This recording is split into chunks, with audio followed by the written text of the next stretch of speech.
Bueno, hoy le pregunté a Jorge cómo quería que lo presentara y me dijo, yo sabía que es licenciado en Ciencias Políticas y en Relaciones Internacionales, y él me dijo, bueno, eso y profesor.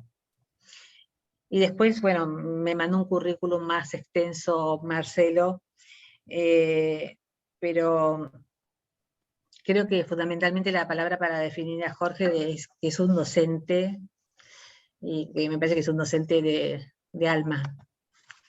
Y eso yo creo que hoy es mucho. Eh, Así que, bueno, te damos la palabra y te escuchamos. Bueno, nuevamente buenas noches a todos, gracias por la paciencia y disculpen las afecciones técnicas. Del nombre de la Asociación Cultural Sanmartiniana de Tandil, quiero agradecer, bueno, al Instituto Sanmartiniano, a María Alicia y todo su equipo, Flavia, Priscila, por la atención, y bueno, a todas las caras amigas que estoy viendo, muchas gracias por estar. Bueno, dado la pérdida de tiempo, y lo extenso que es de la temática que es de interés por el día de hoy, voy a tratar de hacer una síntesis sucinta de los principales aspectos de lo que comprendió la expedición libertadora al Perú. Estamos en el 2021, el bicentenario de la independencia, y bueno, el medio que lo hizo posible fue la expedición libertadora del general San Martín. Como primer aspecto a tratar, había que contextualizar la expedición, o sea, en qué momento se hizo y qué estaba pasando a nivel internacional. Recordemos que estamos en 1820 para situarnos, y en esa época el mundo, sobre todo Europa, estaba bajo los efectos del Congreso de Viena, o sea, la restitución del absolutismo, y hubo una primera oleada en contra del absolutismo que se produce en varios países de Europa, entre ellos España. En 1820 se produce la rebelión del coronel Rafael de Riego en Cádiz, y que obliga a jurar la Constitución Liberal de 1812 a Fernando VII. Esto va a traer consecuencias en la conducción política y militar del virreinato del Perú. La élite conservadora de Lima no miraba con buena cara el liberalismo y tenía miedo de que se desborde el tema social, como ya había pasado en el siglo anterior con todas las rebeliones anteriores, entre ellas la de Tupac Amaru. En el ámbito regional, en el contexto regional, tenemos a Simón Bolívar, que avanzaba triunfante hacia el virreinato de Nueva Granada, después de la batalla de Boyacá. Se produce la independencia de Nueva Granada, y después se produce la formación del gran Estado que fue la Gran Colombia, donde estaba la audiencia de Quito, el gobierno de Guayaquil, Venezuela y Nueva Granada. O sea que Lima corría el peligro de quedar aislada por la corriente libertadora del norte y por la corriente libertadora del sur. Y a nivel local, si se quiere llamar así, o lo que era la Provincia Unida de Río de la Plata, acá el general San Martín hizo uso de todo tipo de recurso político para poder que esta expedición llegase a puerto. Y acá tenemos que partir un poquito antes de 1819. 1819 fue un año muy problemático para el Libertador, yo creo que fue uno de los más problemáticos, y donde él tuvo que tomar decisiones capitales en cuanto a la expedición al Perú. Para hacer así una síntesis, cuando él, después de la batalla de Maipú, cuando regresa a Chile, él nota como un cierto inmovilismo, como un enfriamiento de toda la actividad gubernamental relacionada con la expedición libertadora.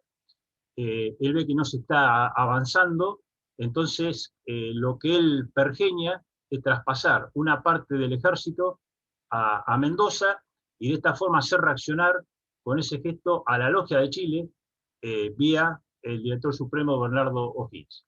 Bueno, cuando O'Higgins cae en sus cabales, que San Martín pasó a Mendoza, y ve que el ejército de los Andes era garantía de la estabilidad política y aún faltaba la independencia, porque faltaba el tramo principal de la campaña, ahí se movilizan los contactos y aparece la logia reunida, y se toma la decisión de una vez por todas de apoyar la expedición libertadora al Perú.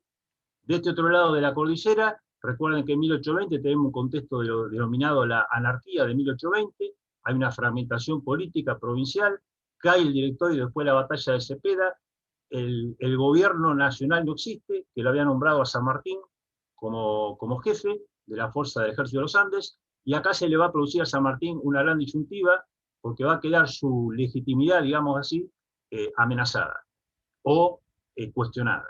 Y él lo va a solucionar como todos ya sabemos, en abril de 1820, con el Acta de Rancagua. Él va a tomar ahí, se va a reafirmar la autoridad sobre la fuerza, y a partir de ahí se van a empezar a suceder una serie de acciones y instancias que van a acelerar la preparación de la expedición libertadora al Perú. En 1819 también, no recordemos que había una expedición que se estaba preparando para salir para América de España.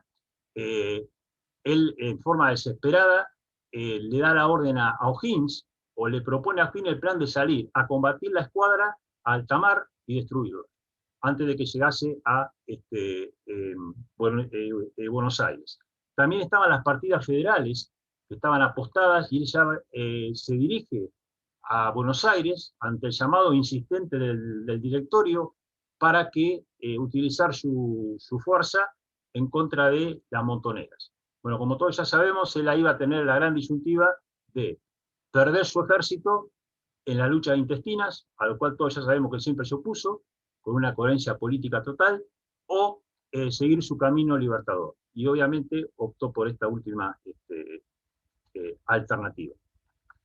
Yo voy a leer acá sucintamente, por cuestión de tiempo, algunos extractos de alguna fuente para que se pueda ver lo que estaba ocurriendo en ese momento.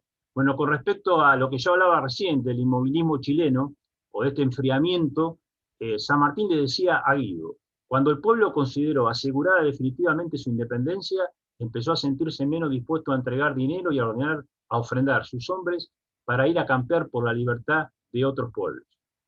En cuanto a las partidas federales, que yo cité recién, hay una carta que él le manda a O'Higgins, donde le dice así: antes de ayer he llegado, o sea, a Mendoza.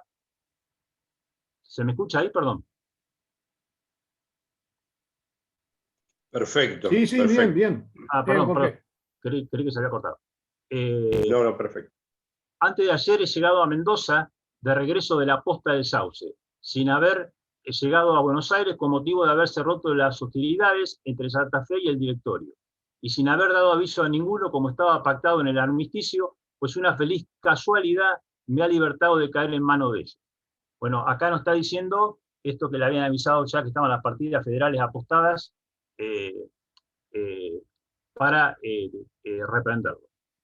También no debemos olvidar que en 1819 va a ser el último año que va a haber con vida a su señora esposa, a Remedio de Escalada, que la envía a Buenos Aires debido al problema de salud que ella padecía. Y por último, el Acta de Rancagua. Entonces, 1819, esto dicho así rápidamente, sin entrar en detalle, vemos que San Martín adoptó toda serie de recursos políticos, renuncias, cartas, viajes, incluso propuso, que después no tuvo éxito, una delegación chilena para venir a negociar, para llegar a un arreglo entre el directorio y los caudillos, cosa que le costó un poco el enojo del director Porredón, que en una carta se lo hace saber, que él no necesitaba ningún tipo de diputado como para, cuando San Martín se ofrecía para lograr la unidad y poder dar el paso a la expedición libertadora. Bueno, esto con todo lo que tiene que ver con el contexto, para entender por qué ciertas acciones y ciertas políticas que se llevaron a cabo en ese momento. Ahora bien, como dijimos al principio, la expedición libertadora al Perú fue una expedición anfibia. Por lo tanto, a mí se me ocurrió relacionar a San Martín con el mar, con el tema anfibio, y bueno, y haciendo una... No sé, Priscila, si podés poner la foto que está, donde están la librería, la naval, la que dice bibliografía naval. La que sigue sería.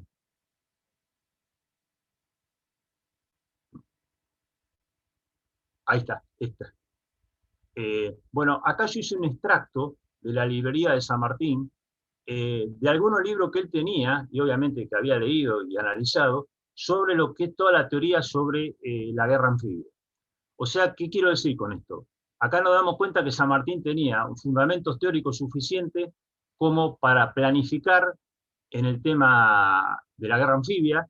No olvidemos que en su formación militar en España, y como perteneciente al Regimiento de Infantería de Murcia, después de la guerra contra Francia, la primera coalición, o sea, todo lo que fue la guerra del Rosellón, posteriormente el Regimiento de Infantería de Murcia pasa a formar parte como Regimiento de Infantería de Marina en la Armada Española sobre el Mediterráneo. Bueno, acá va a cumplir toda una serie de misiones y va a estar más de un año a bordo de la fragata Santa Dorotea, lo cual le va a dar una experiencia total sobre la lucha anfibia. Entonces, podemos decir que tenía conocimientos sólidos teóricos más la experiencia práctica del combate anfibio, todo lo que le va a permitir tener conciencia del uso del poder naval en la planificación y ejecución de operaciones militares. Entonces, acá se puede establecer, si lo queremos decir así, una relación en lo que fue San Martín y el mar. Y siempre el mar es como que fascinó a la persona de San Martín. ¿Se acuerdan? No olvidemos que pintaba acuarelas marinas, coloreaba acuarelas marinas, le gustaba la marinería, y creo que en alguna carta, no recuerdo ahora en este momento, él llegó a decir que como una de las profesiones que le hubiese gustado ser marino. Muy bien. Entonces ya tenemos el conocimiento naval suficiente como para planificar una expedición anfibia. Y bien, ¿y cuál era el objetivo? El objetivo político estratégico, por llamarlo así, de la expedición libertadora fue aniquilar las fuerzas españolas en el centro del poder español en América Latina, que era Lima, y declarar la independencia. Hay un extracto de una carta y en el manifiesto que él le emite a los peruanos de Chile, el 13 de noviembre de 1818, que dice: no vengo en son de conquistador, que trata de sistematizar una nueva esclavitud.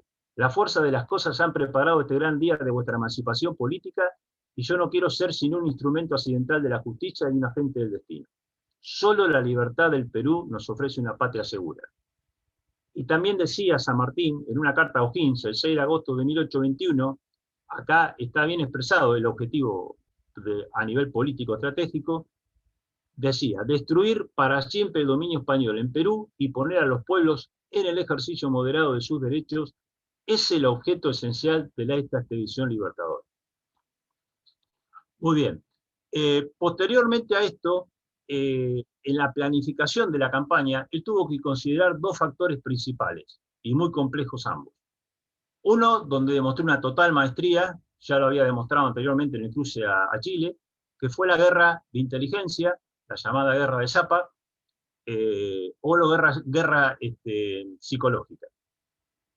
Ella, a partir de 1817, comienza a formar una red de agentes en Perú, de agentes, de espías, de anónimos, donde va a obtener información, va a ir obteniendo mucha información y se va a ir representando un cuadro de situación de cómo estaba en un montón de detalles, ¿no?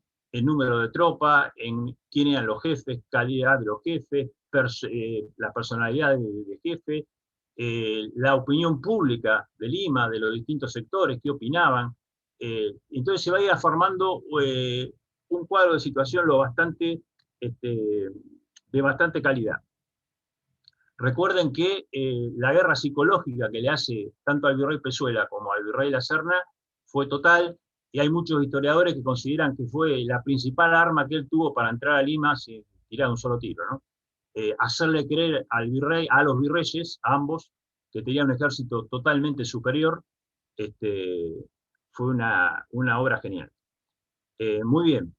El sistema de inteligencia estaba formado por células de inteligencia, donde había un jefe de célula, y ese jefe de célula llevaba la información a lo que se llamaba un agente de enlace. Y las comunicaciones se hacían con todo el código y los signos especialmente para el caso, y se hacían todas con con la llamada tinta simpática, o sea, una tinta que no era legible a la vista. Eso con respecto a la inteligencia. Él armó toda esta red ¿y cuál fue la consecuencia, digamos, de todo este sistema de inteligencia? Bueno, primero socavar la confianza entre el virrey y sus comandantes, entre el comandante y su tropa, entorpecer la toma de decisión en la conducción política militar del virreinato, crear la mayor cantidad de incertidumbre posible, ir desgastando el ánimo de la conducción militar y política, ir cooptando comandantes y tropa, como lo que pasó con el batallón Numancia. Algunos nombres de agentes de San Martín: José de la Riva Agüero, Torre Tagle, José Benaldes Polledo, Domingo Torres, Joaquín Campino, José Boqui y tantos otros, por citar algunos. Y el otro aspecto de la campaña libertadora importante y muy problemático fue el tema de la logística. No olvidemos que San Martín tenía que operar muy alejado de su base de operaciones, y a su vez tenía que dotar a su fuerza de la mayor cantidad posible de autonomía, porque no se sabía bien cómo iba a salir la operación anfibia, había también muchos supuestos. Entonces, esto llevó a una planificación muy intensiva de cómo iba a ser la operación logística. En cuanto a la logística, bueno, lo primero y fundamental fue conseguir la escuadra, armar la escuadra, cosa que llevó 2 años, desde 1818 a 1820. Esto significó un esfuerzo financiero total para el gobierno de Chile, que ya estaba exhausto desde el punto de vista económico, y no solamente la escuadra, sino también los oficiales, la maniería y gente preparada para hacer operativos los buques. Después tenemos la alimentación. Recuerden que llevaba comida, se calcula que para 4 y 5 meses, la expedición libertadora. En cuanto al tema de las comunicaciones,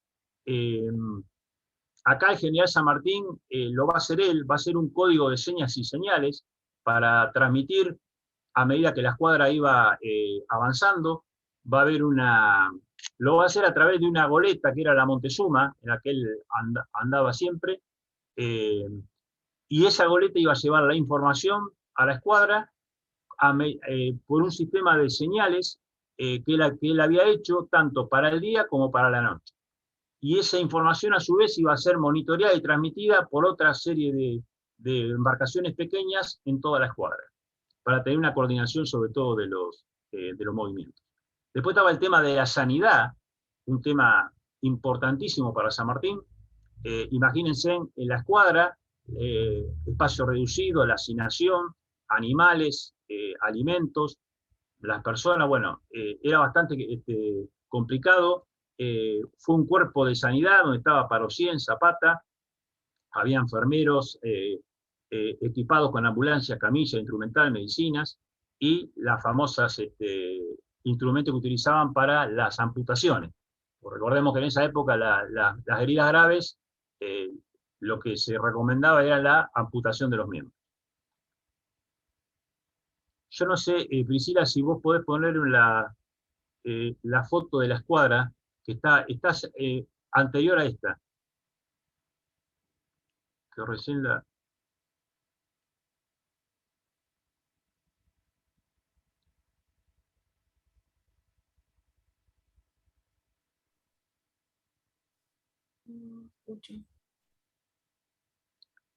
No, decía si está la foto de la escuadra que está anterior a esta. Ay, sí, perdón, es que no te escuché. Cuando se me corta bien. internet, te dejo de escuchar, por eso había sacado el video. Está bien, perfecto. Dígame, ¿cuál es? Bueno, este es el cuartel general. No, para atrás, Priscila. Sí, la habías puesto al principio de todo, Priscila. Fue una de las primeras que vimos, ¿no? Ahí está. Esta es una. Acá está esta foto está tomada en mi viaje a Perú, donde estuve en el museo, Y acá podemos ver, me impactó esta foto porque están todo el nombre de los buques, y podemos ver cómo iba la disposición de navegación de toda la fuerza. Acá, a primero donde dice en O'Higgins, iba Cochrane, y acá atrás, donde dice San Martín, iba el general San Martín con su Estado Mayor.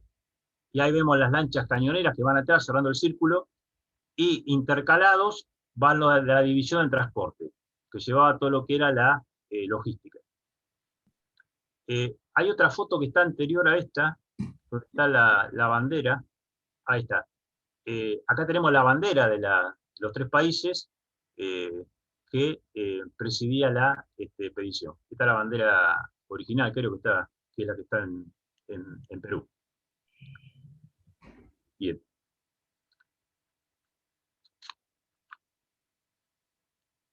¿Podría avanzar con la foto, Priscila? Necesitaría la foto de Güemes.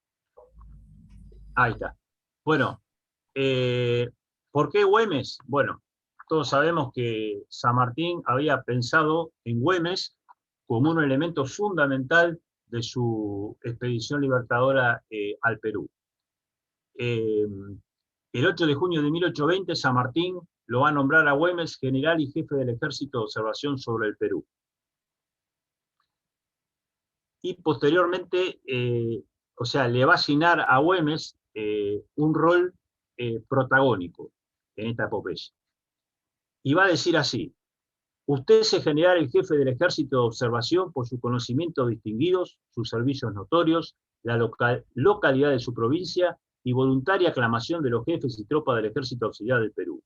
A usted, pues, corresponde desempeñar con dignidad las delicadas funciones de esta superior calificación militar.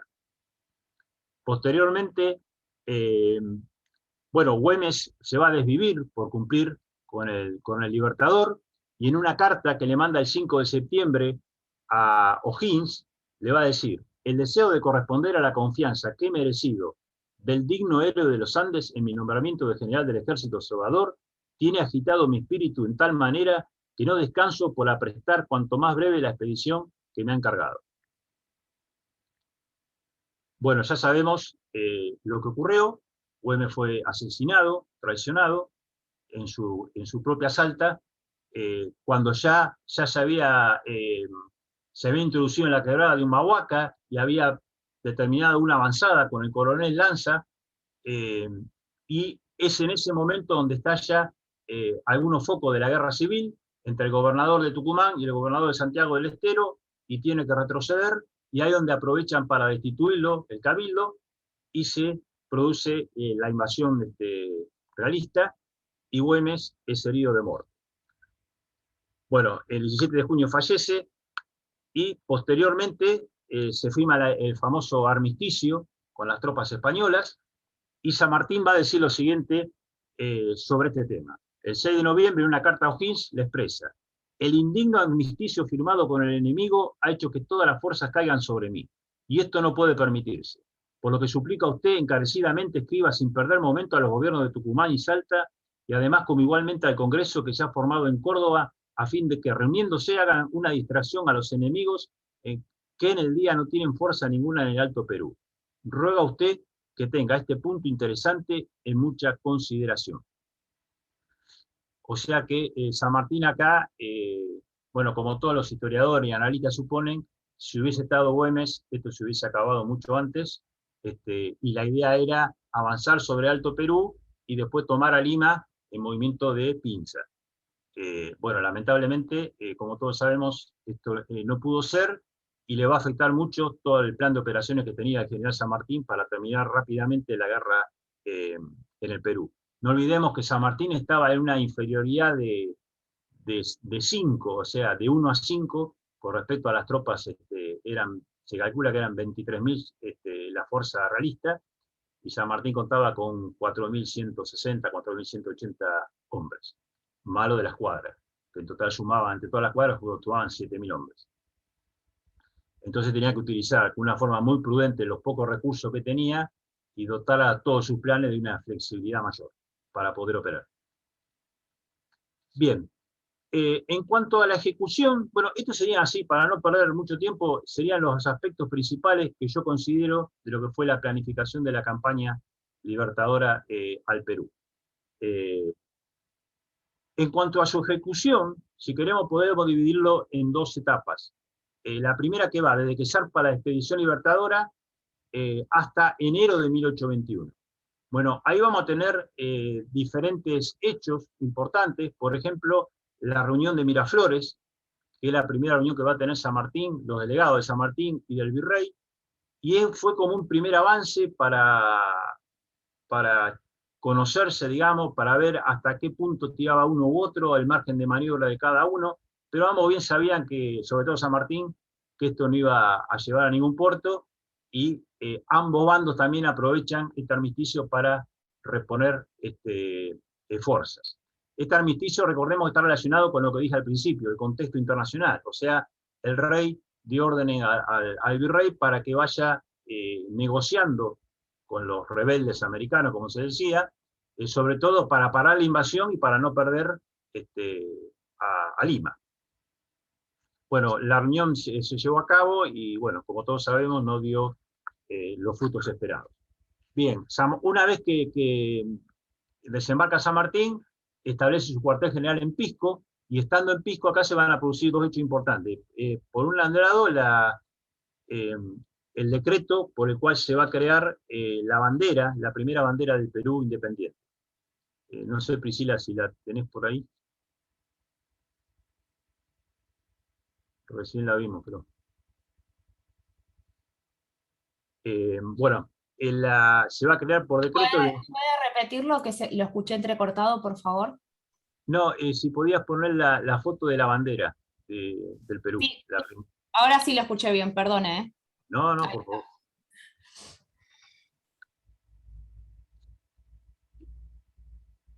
Esa es la de la escuadra, la del Perú.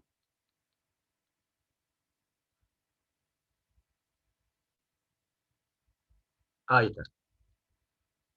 Bueno, esa sería la bandera que dio el general San Martín, la primera bandera del Perú independiente.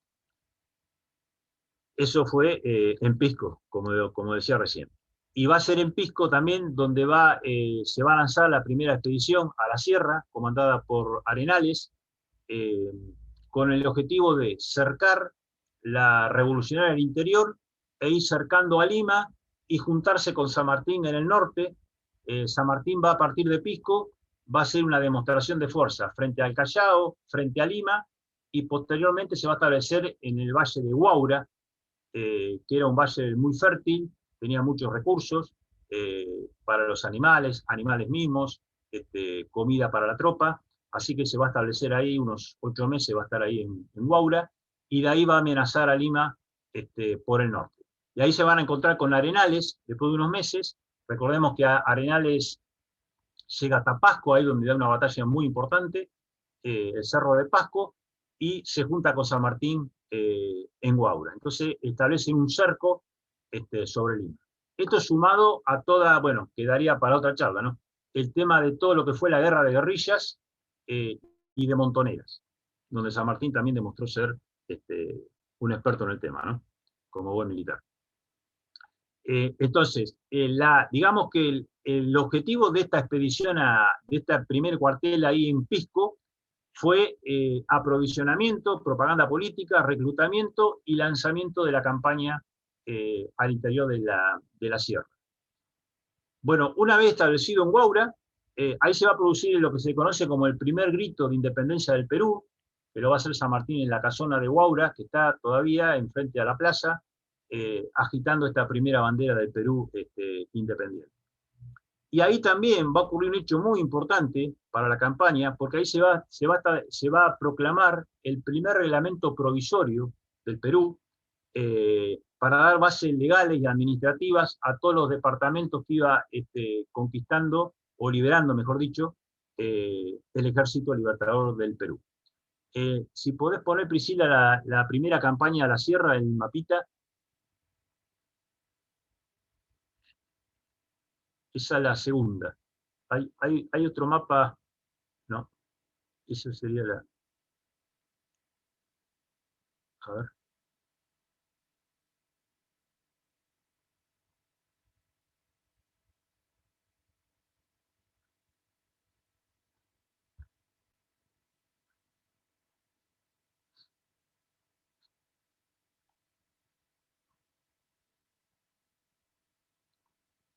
A ver, no, eso. Ahí está. Este sería la primera campaña a la sierra. Ahí vemos Huancayo, Jauja, Tarma, y vemos cómo arriba está Pasco y San Martín acá en Guaura, contra la costa. Bueno, ahí se van a juntar los dos ejércitos y ven cómo queda todo rodeado, sitiado por la fuerza expedicionaria. Bien, bueno, ahí se van a producir varios hechos. Para esa época se produce el traspaso del batallón Numancia a la fuerza expedicionaria. Y para diciembre de 1820 la situación era la siguiente, o sea, Lima como objetivo de esta guerra, de esta planificación anfibia, estaba aislada, sitiada, y cundía el desaliento, el desconcierto, la escasez de alimento, y acá se va a producir, en Guaura, se va a producir un hecho muy trágico para ambos bandos, que va a ser la peste que tuvieron que soportar los dos ejércitos, el paludismo, que va a hacer estragos en ambos bandos. Un extracto cortito para tener una idea de lo que fue eso, cómo lo experimentaron los propios protagonistas. El general Rudecindo Alvarado le escribía a Jerónimo Espejo lo siguiente: pido a la pluma de usted el verdadero colorido del cuadro que presentó el Ejército Libertador en el cantón de Guaura, devorado de una epidemia que nos quitaba más de 100 hombres muertos por día, que arrastró al sepulcro más de 60 oficiales, y que la constancia y el heroísmo se elevó a la más alta prueba. Nunca San Martín mostró más genio que entonces, ora inundando Lima y sus inmediaciones de partidas de guerrilleros, ora ocultando al enemigo nuestra positiva debilidad, ora emprendiendo sobre la sierra con espectros en lugar de hombres o soldados, ora, en fin, con la negociación o intriga que dio tiempo a superar aquella espantosa situación. No recuerdo aquella tristísima época sin un tributo de admiración hacia nuestro general, y repito, que en ocasión alguna no le encontré tan grande como entonces. En otro extracto, el general Alvarado decía: granaderos a caballo y cazadores ocupaban los hospitales y morían por centenares, lo que igualmente sucedía con los oficiales. Yo sufrí por más de 4 meses una fiebre que física y moralmente me destruyó, determinando unos ataques apopléjicos que casi diariamente obraban en mi cuerpo. Y San Martín le escribe a O'Higgins y le dice lo siguiente: estoy loco, créame usted de buena fe que en algunas veces me encuentro desesperado y he estado pronto de ir a atacar al enemigo y aventurar la suerte en una acción decisiva para salir cuanto antes de este infierno y descansar de una vez. Pero la consideración de que de la suerte de esta campaña pende el bien de tantas generaciones me hace sufrir. Bueno, acá tenemos un testimonio concreto de lo que fue del estrago que produjo esa epidemia. Y esto también le restó fuerza a San Martín para muchas operaciones que tenía planificadas. Hay muchos historiadores que critican la actitud de San Martín que tuvo de no perseguir a la salida de la Serna en julio de 1821 de la capital, lo que le permitió fortalecerse en el interior y prolongar la guerra. Bueno, acá hay un montón de historiadores militares que dicen que, bueno, hay distintas opiniones, obviamente, pero dice que San Martín no tenía, en realidad, había iniciado la campaña a puertos intermedios, había distribuido su fuerza, y en realidad lo que tenía eran esqueletos, no soldados, incluso tenía muchos reclutas. Entonces, comprometer una acción decisiva en esas condiciones era un peligro, porque si eran derrotados, se venía todo abajo. En cambio, si los españoles eran derrotados en una batalla, podían seguir la guerra porque tenían suficiente fuerza como para hacerlo. Muy bien. Y después tenemos la segunda etapa, esto dicho todo así rápido, por lo menos para poder cumplir con el tiempo. Entre enero de 1821, ¿sí? Ahí va a comenzar una segunda etapa, que va a comenzar con el motín de Asnapuquio, en el cual oficiales españoles relevan a Pezuela y es designado la Serna como virrey, para darle más contundencia y más operatividad a todo lo que era la estrategia militar. Acá viene otra conferencia, que es la conferencia de Punchauca, nuevamente, y acá sí el general San Martín se va a entrevistar personalmente con el virrey La Serna. Bueno, sintéticamente la propuesta de San Martín la podemos sintetizar diciendo que sí o sí el reconocimiento de la independencia del Perú, instauración de una monarquía constitucional, un príncipe Borbón. Mientras tanto, asumiría una junta provisional encabezada por el virrey La Serna, y de ser necesario, San Martín viajaría a España para aclarar lo allí acordado. Bueno, nuevamente, esto no produjo resultados, los españoles esgrimieron que no tenían la autorización como que había de consultarlo. También se dice que hubo una rebelión interna en la conducción de algunos oficiales liberales que estaban en contra. Así que bueno, no obtuvo ningún resultado, y como siempre permitió también a ambas fuerzas reequiparse y reajustar algunas cuestiones. Muy bien, entonces ante el encierro, el cercamiento, la epidemia, la falta de víveres, le quedaban dos opciones a La Serna: o rendirse en la capital, en Lima, o huir, escapar con su ejército a otra zona. Y esto fue lo que hizo. Para posteriormente fortalecerse en la sierra, donde estaba el centro de los recursos, hasta el día de hoy en Lima, sobre todo el tema de alimentación, de víveres. Muy bien, y posteriormente se produce la entrada de San Martín en Lima, en 1821, y el 12 de julio, y el 15 de julio se va a producir en el Cabildo la firma del Acta de la Independencia. Y acá hay una foto, esta es la entrada de San Martín a Lima, muy bien, y después hay una foto que acá está, esta es el Acta de la Independencia del Perú. San Martín tenía controlada toda la zona norte, todo lo que es Trujillo, Lambayeque, Piura, Cajamarca, y todas las comarcas como bien dije, del norte. El acta de declaración es el acto jurídico más importante, esto que estamos viendo, del proceso de la independencia, dado que significa la expresión del derecho a la libre determinación de los pueblos, un valor político fundamental para San Martín. El 28 de julio, bueno, se produce la proclamación de la independencia en las 4 plazas, y posteriormente, el 3 de agosto de 1821, se va a crear el Protectorado del Perú. Acá, con respecto a esto, es interesante ver la afirmación que hace respecto a su conducta San Martín como gobernante. Dice así: la religiosidad con que he cumplido mi palabra en el curso de mi vida pública me da derecho a ser creído, y la vuelvo a empeñar al pueblo del Perú, prometiendo solemnemente que, en el instante que sea libre su territorio, renunciaré al mando para dar lugar al gobierno que tenga bien elegir. Cuando tenga la satisfacción de renunciar al mando y dar cuenta de mis acciones a los representantes del pueblo, estoy seguro de que no descubrirán durante el periodo de mi administración ninguno de los rasgos de venalidad, despotismo y corrupción. Taxativo. Y respecto a la forma de gobierno apropiada, bueno, San Martín consideraba que la forma apropiada de gobierno sería la monarquía constitucional. La forma de gobierno que debía regir, o sea, los asuntos, era algo que San Martín lo dejaba a la decisión del pueblo de Lima. San Martín era un fervoroso republicano, pero consideraba que no era el momento oportuno de crear una república bajo el modelo, por ejemplo, de los Estados Unidos.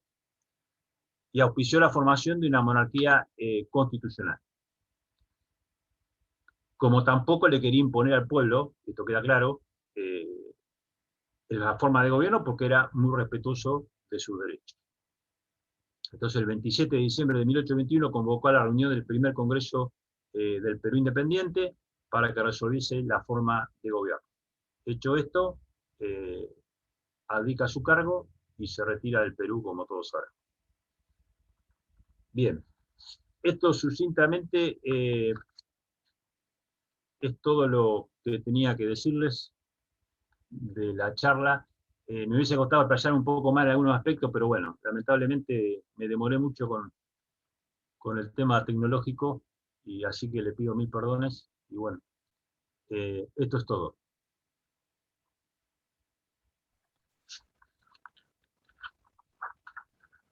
Bueno, Priscila, deja de compartir la pantalla, sí podemos. Ahí está. Bueno, muchísimas gracias por haber dado esta charla. Si alguien quiere decir algo, les doy la palabra.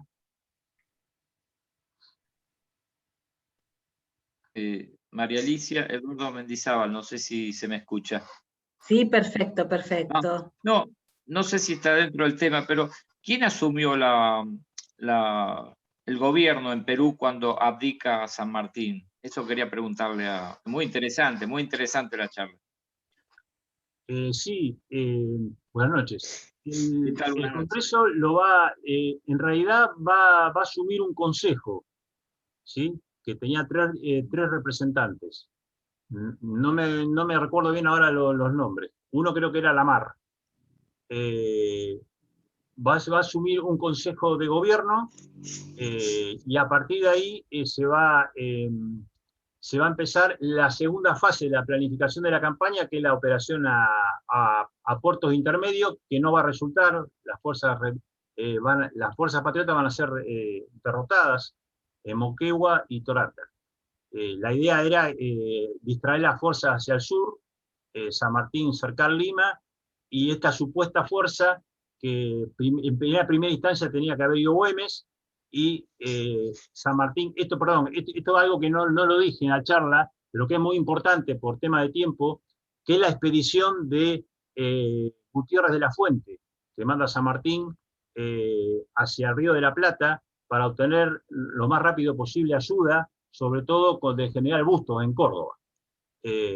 Bueno, esto también va a fracasar, pero no va a fracasar por el gobierno del general Martín Rodríguez, y más específicamente por su ministro, Rivadavia, que todos sabemos que fue enemigo acérrimo de San Martín. Bueno, esto daría para otra, pero sí, fue un consejo, en realidad el que asume es un consejo de gobierno. Muchas gracias, muy interesante. Muchas gracias. No, Gracias, Mendizábal. Coronel Llorente, ¿quiere usted hacer una pregunta? Sí, primero felicitarte, Jorge, brillante la exposición, muy interesante. Te hago una pregunta que yo no la encontré en ningún lado.